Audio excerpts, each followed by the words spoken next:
have time left in our lifetimes to actually touch probably a tiny bit of what the Gita is about. So we're going to condense it into certain parts of what's offered in the Bhagavad Gita.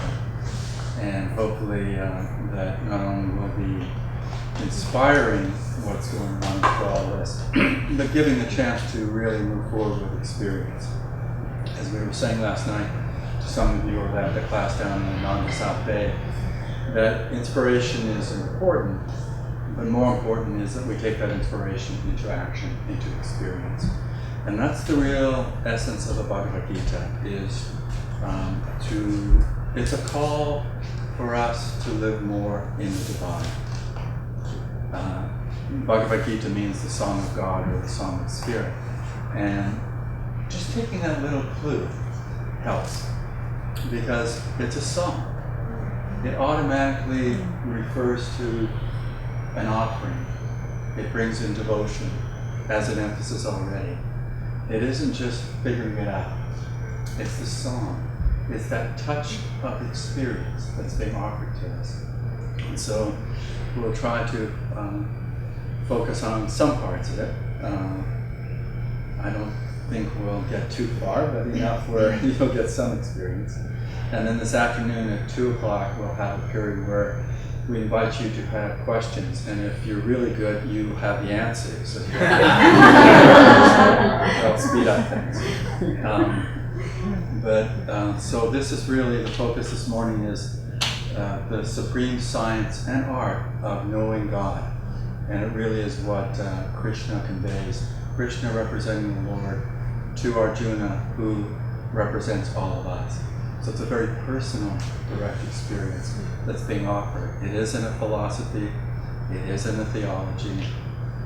It isn't something up there. It's within ourselves.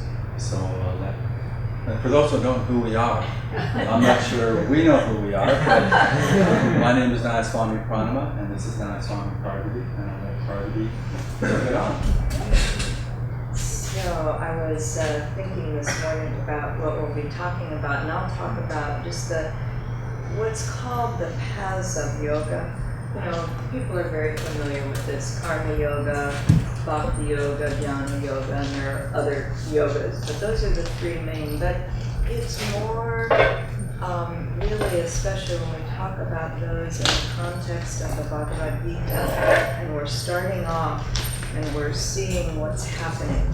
As Prabhupada said last night, it's the beginning of a battle.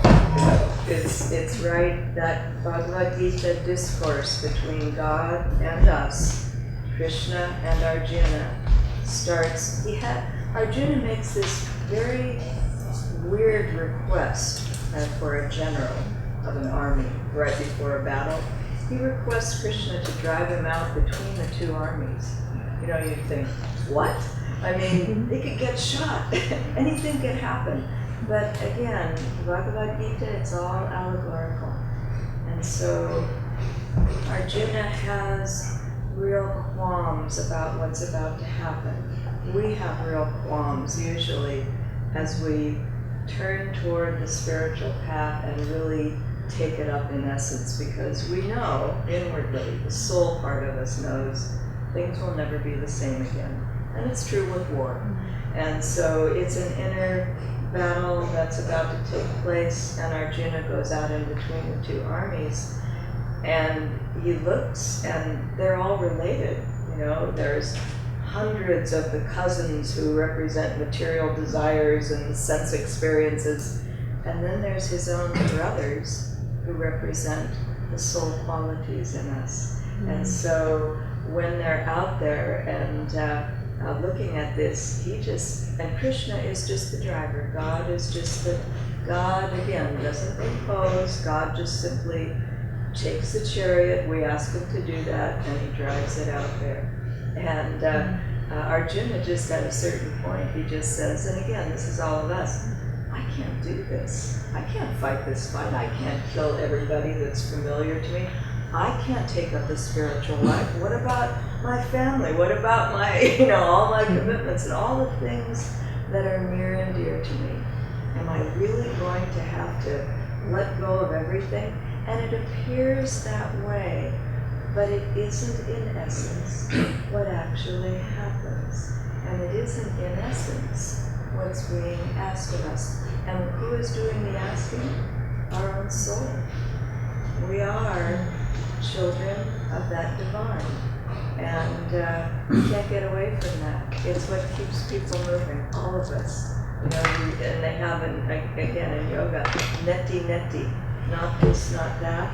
We've been through millions of lifetimes like that, trying everything here and there, and whoop, that didn't work. Okay, well let me try it in color blue, or you try all the different things in all different ways. And in India, the scriptures say it takes millions of lifetimes once you reach the human level to reach that level, and then many millions of lifetimes after that to get to the place where you say, I'd really like to know more about myself, and I'd like to know God. Yogananda said that takes very, very, very good karma, even to want to know God. Not that you've done anything about it yet, but you have that desire. All desires have to be fulfilled. And so that takes place. And so what I'll focus on, and Krishna cuts to the quick, after that little discussion between the two armies, he also, and the discussion goes on, that is the Bhagavad Gita, that is, and Arjuna asks every question possible of God about, well, what about this, and what about this, and what about this? And he explains it all, and that's why the Gita is enduring and endearing and so universal and so applicable to our daily lives. If it's not usable, then what's the point? Nice theoretical study, but we need things that will actually work.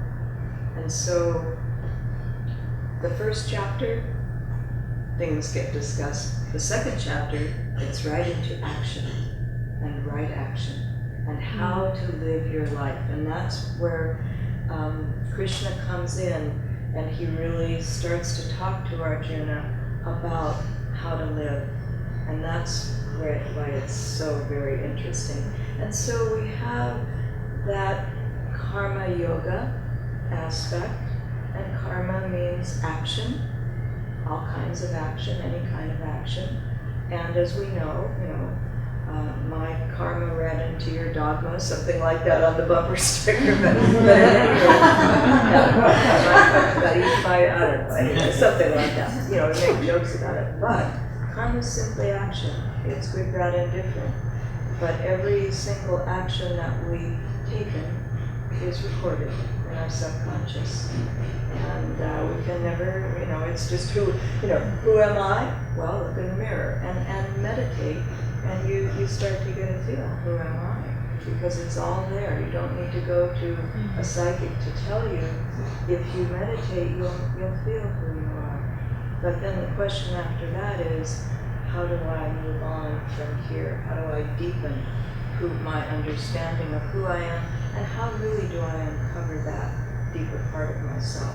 And so with Karma Yoga, it gets divided into two aspects of it that are really crucial. And it's in the second chapter, many little slokas about that, but it really starts with the idea of Nishkam Karma. Nishkam Karma. You can spell it phonetically if you want to write it down, but it's there. And it is translated action, karma, without the desire for the fruits of action. Not action without fruits, but action without the desire for those fruits.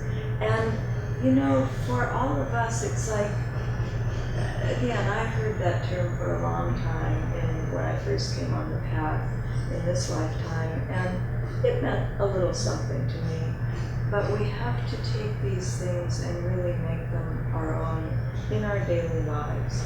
And I'm sorry to say, but Krishna and Arjuna, it's a battle. It just is. Like these guys out here in construction, it's like we're in the thick of it. And but it's the right battle, because right action, karma yoga, And nishkam karma, action without the desire for the fruits of that action, that's liberating. And that's what our souls are constantly, they will not let go. Okay, you don't make it in this lifetime, you're going to come back again, because that soul is saying, I want to be fully realized. I want to know who I really am. And I want to live in joy, not in suffering and sorrow and kind of one day's good and the next day's bad, up and down, in duality. And so with nishkam karma, and I've often thought that I think people, just applying it out, people who are really good business people, men or women, they know about this. Because to be really good and to be successful, you have to take chances, you have to have failures, and you have to keep moving on. And there has to be a certain level of detachment there.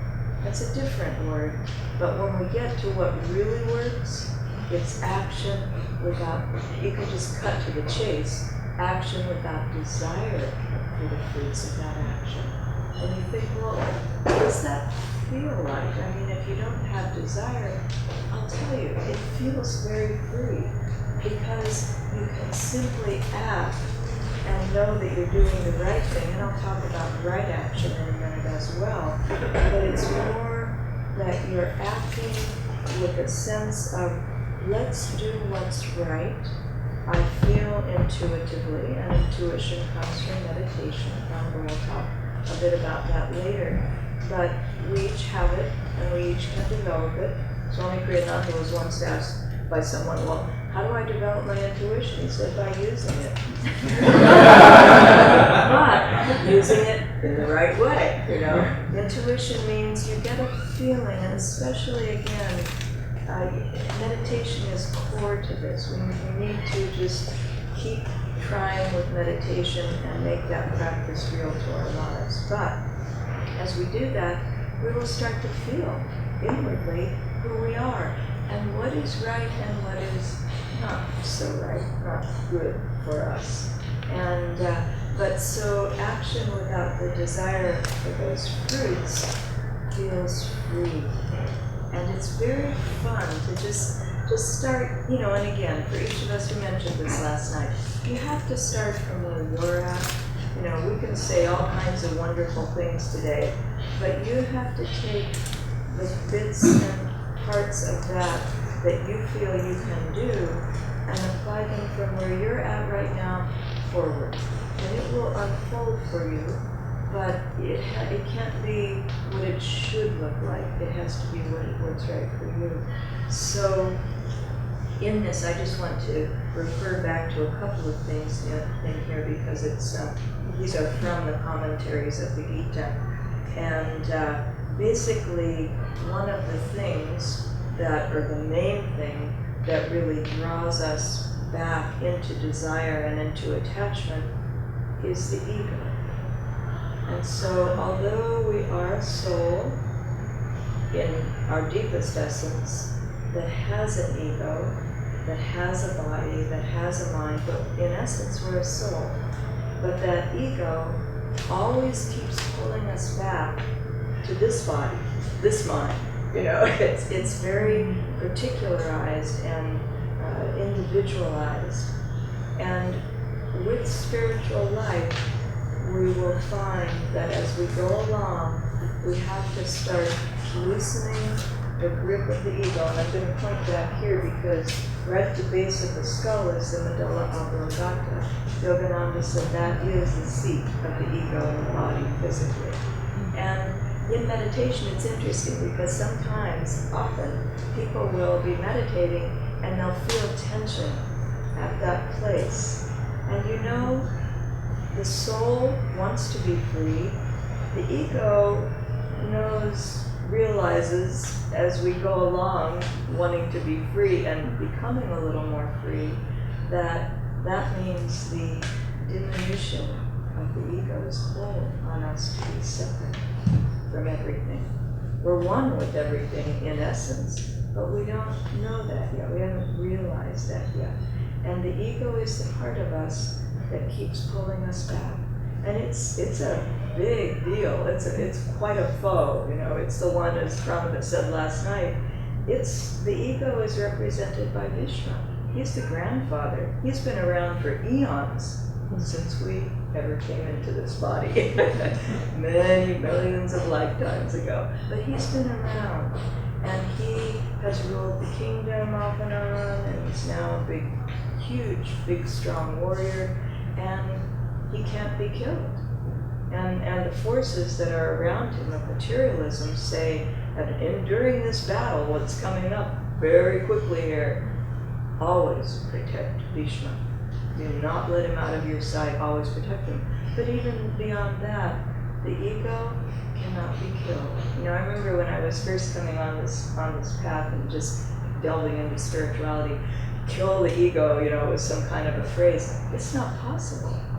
It's not possible. So with the ego, that makes us always revert back to this body and this mind. We end our desires from this. We have to then start to loosen that grip of the ego. And the only way to do that is by expanding your awareness, expanding your consciousness. That's why meditation is so crucial. Because without that experience in meditation, where you begin to have that experience of an expanded awareness, we don't know that that's possible, and it hasn't been an experience. But with that, then that grip starts to become, we start to become more universal in our outlook, in regard to ourselves, how we look at other people. But there's an interesting statement that's made in the commentaries, and it says, it's around the middle, 247 in the Bhagavad Gita, it says the infinite consciousness appears finite to the ego. So if you remain in ego consciousness, the infinite consciousness, and people who are very much egotistical and in their egos, what do you mean infinite consciousness? I mean, it's all just separate stuff and little atoms and material. But to the ego, that's how it appears. But in essence, it is the infinite consciousness. And, you know, in our society today, we're starting to see movements and tremors in that way that we are not so much in control of, because that infinite consciousness has its own way of displaying and of moving out. I'm talking mainly about physical things, you know, geological things that may happen. It just happens and we can't do anything. But it's good to remember that when we're only in the ego, then everything appears completely separate outwardly. There is no infinite consciousness really to relate to, and it's why it takes such a long time for people to come to the place where they can really say, I'm so frustrated, I have no meaning in my life, and I must meditate. I don't know, that happened to me when I was early on in this lifetime. I just came to the place where I thought, I have to meditate. I didn't know how to meditate, I didn't know anybody that meditated, but I knew that that was the place I had to start.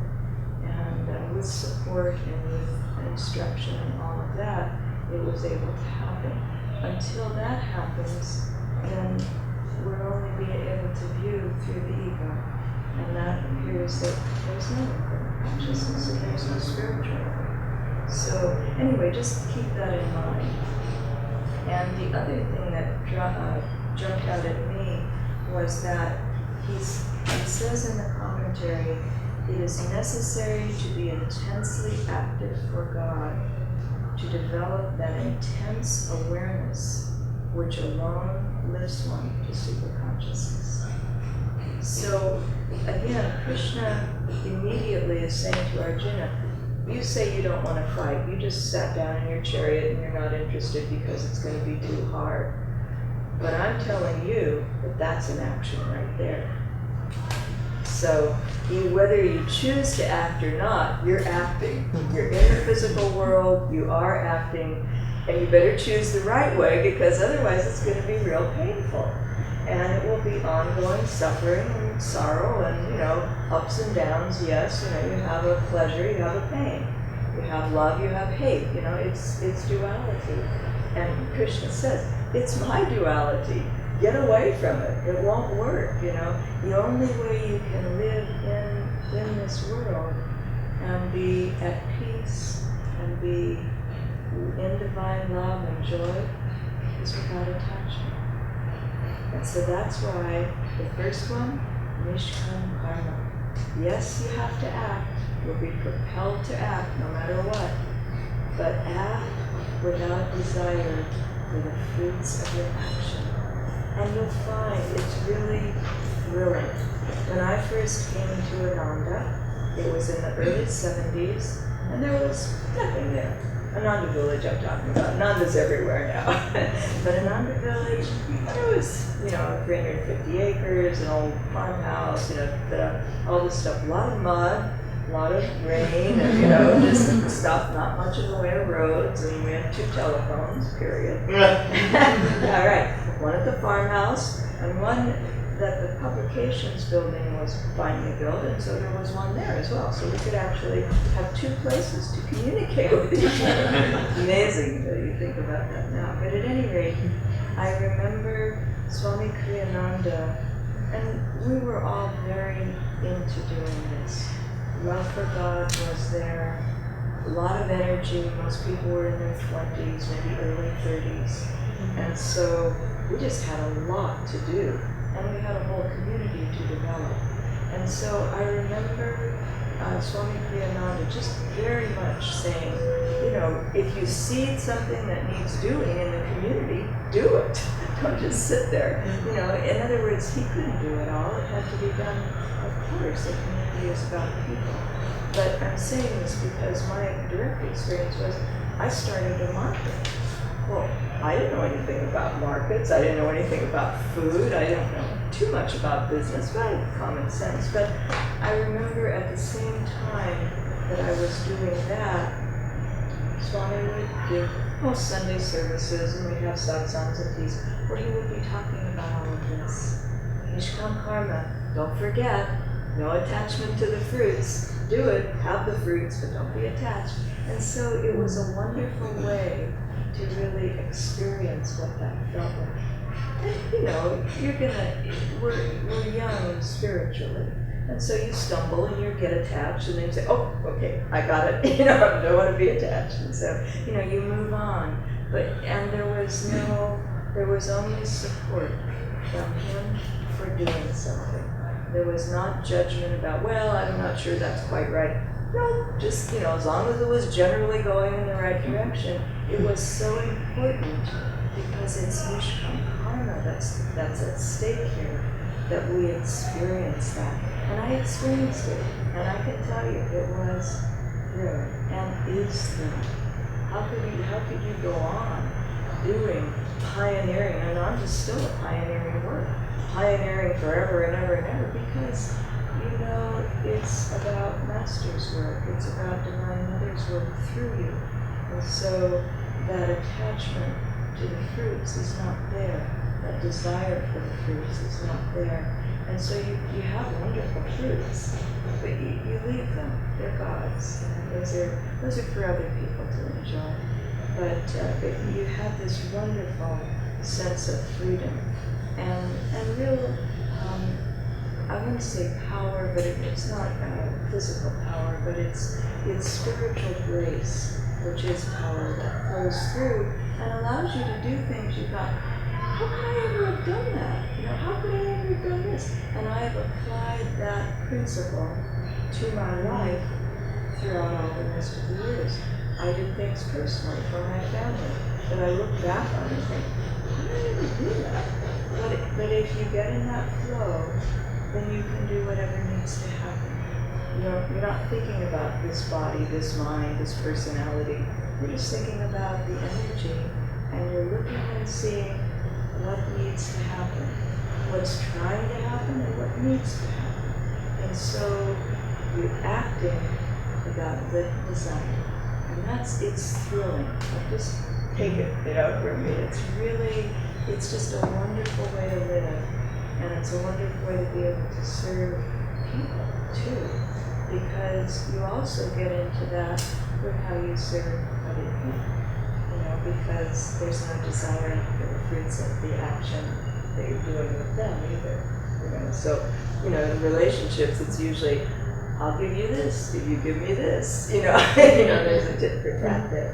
And this way, you get in a habit, you create a good new habit that isn't so much that way, it becomes less and less that way, where you just feel, no, this is the right thing to do, and I'll just simply do it. And I won't worry about the results, the fruits. That is yours, Divine Mother, that's yours, Master. So anyway, those are very important things to remember. And Krishna says in one part, he says, misery attends actions performed for their fruits. That's how we will leave karma yoga. Anyway, but just, it just gives you an idea. And then right action, the other part of karma yoga is, and again, he says that action is spiritual, which minimizes one's emphasis on the ego and on everything that feeds ego consciousness, desires, attachments, and all the warriors in the armies of the Kauravas, who are the material desire warriors in this battle of the Bhagavad Gita. But right action, and again, this is the other part that's very important, and as you loosen the ego and that desire through Nishkam Prana, then right action comes more into focus, because right action for you as an individual will not be right action for the person sitting next to you. So, and in this world of energy and magnetism and influence and environment, Yogananda said environment is stronger than willpower. And so choose your environment wisely. Environment meaning where you live, the people around you, who you associate with, all of that kind of thing really is vital for a spiritual life. If you're not conscious of it, it doesn't matter. But once you want to focus and to really understand more deeply about how to be in the world and not of it, how to be in the world and be fulfilled, then all these things become important. And as we're talking today, again, pick up on whatever jumps out at you that you think, that I can do, that one thing. If it's just one thing from today, it will be fabulous, because these are all important things, and we just present parts of it that may resonate with you or not. So right action, people will say, well, how do I know what to do that it's the right thing? Well, it's actually pretty simple once you know the direction you're going in that, and again, intuition, you're being a little more in touch with yourself inwardly, but you'll feel, and you can think about this, meditate on it, and feel it inwardly, the thing that I'm about to do. I have a couple of choices before me. The thing that I'm about to do, one, I'll put it in a couple of ways. One, will it draw me closer to God, if you think that way? Mm-hmm. And two, will it help me to be more inwardly free, or will it harm me? Does that make sense? Because it's simple kinds of things, but it's our awareness about them.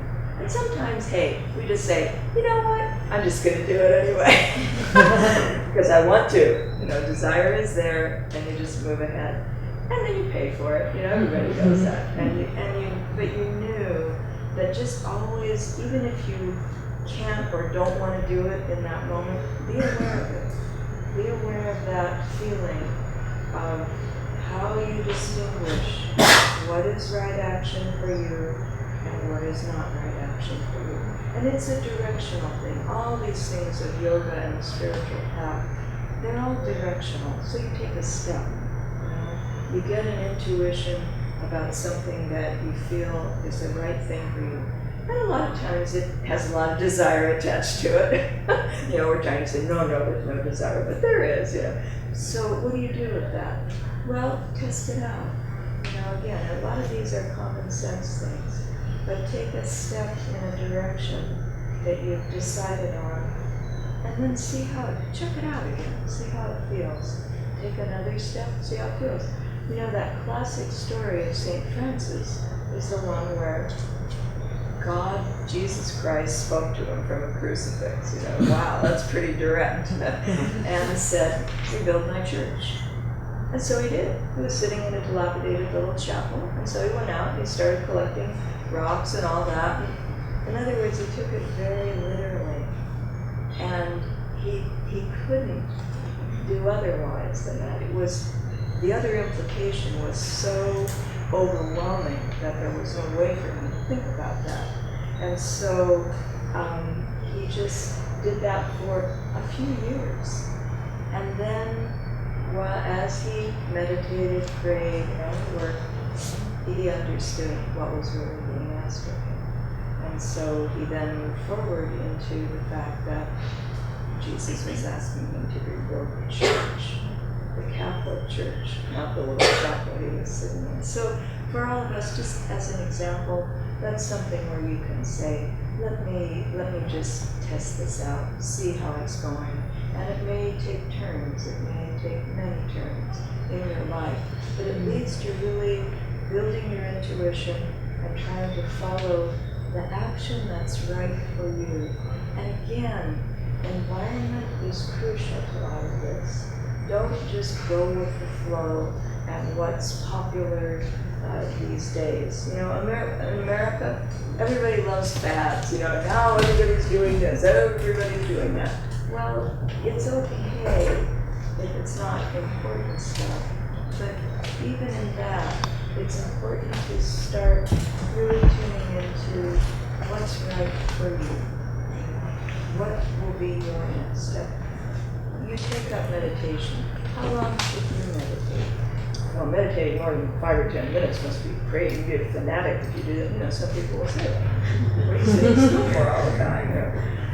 But what you need in your soul is probably really telling you, wow, this is fabulous. I know nobody else around you is doing it, but this is what you really need at this time. They're like windows of opportunity those times. They open. If you go through, it can be a tremendous support for you because there's an opening. And then if you don't, it just closes over and you go along in life until another one hopefully opens for you. So just be aware of stuff like that. Then we come after that. Oh, and I just did, let's see if there's anything else there.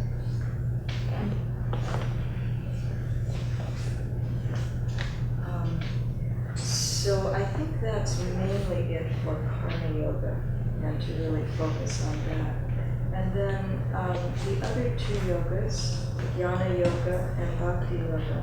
Jnana Yoga is, they say it's about the intellect, it's about wisdom. And that's very different than the intellect. Again, it's combined with intuition, intuitive perceptions. And so, the question starts being asked by your soul and comes to the surface more, who am I? And you can trace that back, but only, again, not through just the intellect, not through just thinking, not through the reasoning mind, but only in combination with meditation. I saw something recently, I can't remember where, but it said, there's information, there's knowledge, and there's wisdom. Information, we've got more than we can need in the next million years. Knowledge, we also, how people really understand that it's knowledge. Do you really have it? But wisdom is the essence of both of those. So what do you do with the information and the knowledge that you have? How do you apply that in your life? And always remember, spirituality and spiritual teaching, very simple. We have this little phrase from Master, plain living and high thinking. Simple living and high thinking. Either way, but it's a way in which you can focus in on the essence of what needs to happen for you. And Jnana Yoga is about that. It's about really focusing in on that and about really drawing inspiration, intuition, intuitive perceptions about how to live your life. In general, the saints offer that. Hardly anybody listens, really listens and really draws, but highly evolved saints and your own guru, if you have one, they're great, great gifts, because I remember when I came to India, and one of the things, I think these things just come from other lifetimes, whatever, but I thought the question I have is, how do you combine wisdom and love? What does that look like? I couldn't even imagine what that looked like. When I met Swami Kriyananda and watched him operate and live his life, I thought, there it is, I get it. He was very wise, but he was also very loving. And so, but it's hard to get a grasp on what these things are really like unless you can see them in living reality. And so don't just feel you'll get it from your own, but really seek out and draw from and ask respectfully from people that you can feel they know more than you and they can help you to understand what's happening in this particular instance or this particular part of your life. It can be a tremendous, tremendous aid. And then the last part of yoga is bhakti yoga. And interestingly enough, karma yoga, jnana yoga, all of that, chapter 2, chapter 3, and chapter 4. Bhakti yoga doesn't appear in the Bhagavad Gita specifically talked about until chapter 12. And you think, why is that? And somebody asked Swami Kriyananda that, especially when he was writing the essence of the Bhagavad Gita. And he said, bhakti and devotion, it's assumed that you have that even to start. And Sri Yukteswar, on the path of yoga, on the spiritual path, Sri Yukteswar said that. He said, it isn't possible to take one step forward on the spiritual path without developing the heart's natural life.